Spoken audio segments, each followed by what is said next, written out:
All right, so after the soft tissue work, we got passive breathing that we start with, and most of this session is going to be done from this position laying on the ground. So, passive breathing, you're laying in this position, knees bent, and remember, we're not manipulating anything during this passive breathing, we're just warming up the diaphragm and the lower pelvic floor. So, big breath in through the nose, and then forced exhale.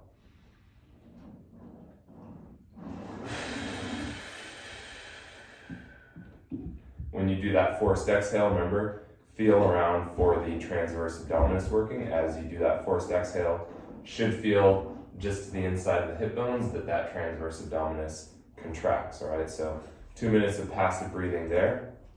Then we go into passive breathing with movement, and this is what helps us establish the relationship with ribs and pelvis, because when we lift the legs, that's going to pull us into a natural lordotic curve in the low back. So still passive though with our breathing, so big breath in,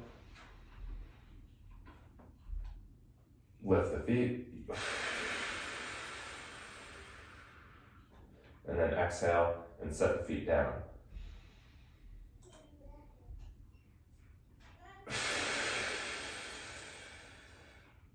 Just working through in a cycle like that, 2 minutes there. Then we go to loaded breathing, loaded passive breathing. So same thing, big breath in, lift the feet off the ground, forced exhale, and then just continue that pattern. Feet are going to stay off the ground for the entire time.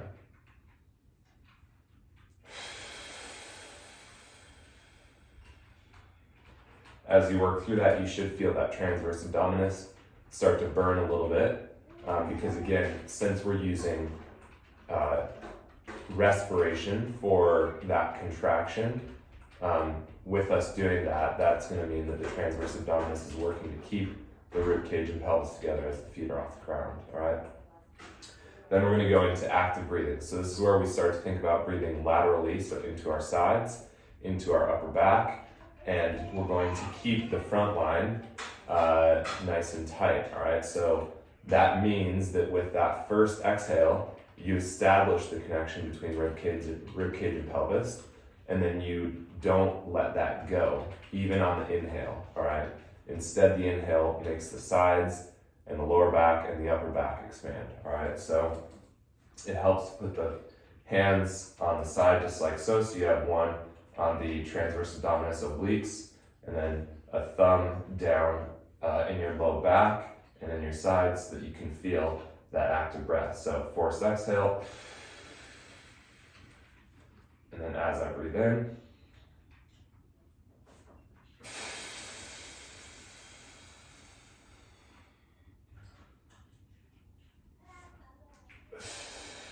so my front line is staying tight.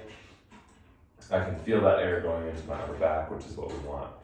Then from here forward, we're essentially doing active breathing the entire session. So for the next exercise, leg kicks, start with a nice active breath.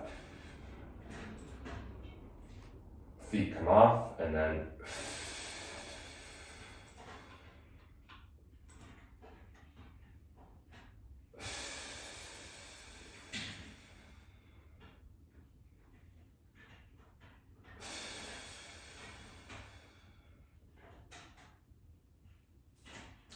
so remember the cadence on that is exhale on the kick out, inhale when you bring the leg in, all right?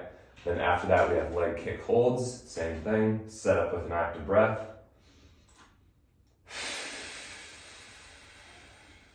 Lift the feet.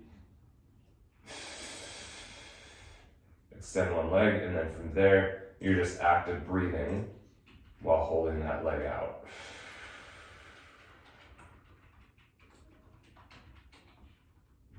All right. Then after that, we're going to get into the hamstring stretch and the bridges with a little bit of glute work. So same thing during this, active breathing. So we're going to grab behind the thigh and then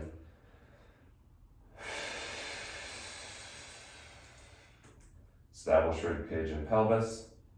And then you're going to exhale as you kick up, inhale as you come down.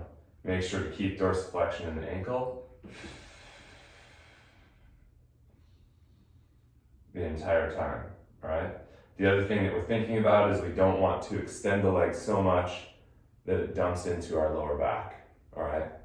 So we're just going to our end range hamstring, or end range of our hamstring, while maintaining that lordotic curve, which again we set up with that first active breath, and we can just check in by lifting the feet up like so, all right? Then we go into pillar bridges. So same thing, active breath. Lift the feet, push up into the big toe. Make sure you keep the relationship with rib cage and pelvis. And then active breath into the upper back or the sides as we come down.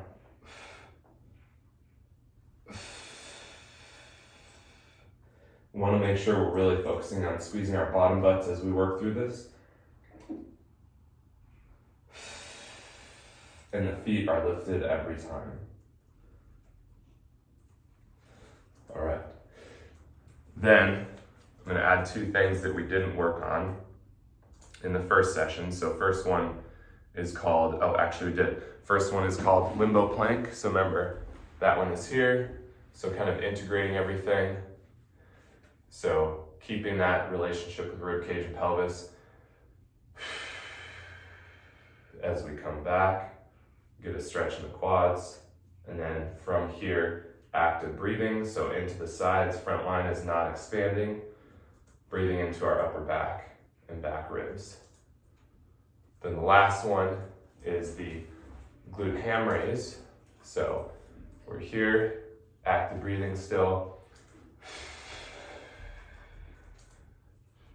This is starting to integrate our hip hinge. Back to the top. So again, front line is tight. Focus on making your butt nice and big. And then squeezing the glutes to come to the top, all right? And that's the core session.